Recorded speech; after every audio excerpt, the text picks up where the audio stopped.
جہاں بادشاہت ہے یا ڈکٹیٹرشپ ہے اس کو ذرا آپ ایک طرف رکھیں.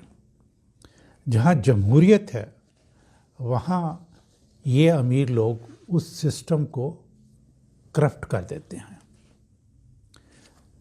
کاغذ پر جمہوریت آپ کو بہت اچھی لگتی ہے کہ عوام خود اپنے نمائندے چنتی ہے جو کہ گورنمنٹ بناتے ہیں.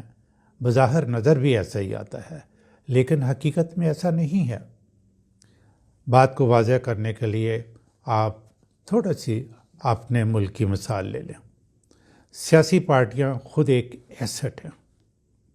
سیاسی پارٹیاں جب ٹکٹ دے کر اپنا ایک ممبر الیکٹ کرواتی ہیں تو وہ ممبر جس کی پارٹی کے ٹکٹ پر وہ جیتا ہے اس پارٹی کا ایسٹ بن جاتا ہے.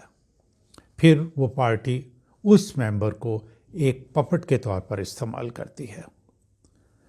پارٹیوں کو بڑے بڑے بزنس مین جو ہیں وہ فنڈ کرتے ہیں اور بزنس مین جو ہیں ان کا جو اسٹریٹجیز ہے وہ یہ ہے کہ وہ کبھی بھی صرف ایک پارٹی کو فنڈ نہیں کرتے بلکہ وہ ایک وقت میں دو تین پارٹیز کو فنڈ کر رہے ہوتے ہیں.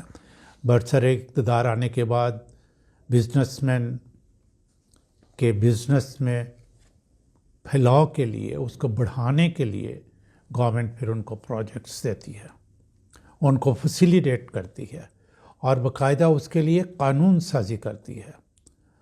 ان بزنس مین نے الیکشن پر تو بہت تھوڑا پیسہ لگایا ہوتا ہے لیکن وہ بدلے میں حکومت سے بے پناہ امرات لے کر بہت زیادہ پیسہ کماتے ہیں. یہی بات یہ امریکن سینیٹر بتا رہا ہے. عام آدمی ان بزنس مین کا غلام ہوتا ہے.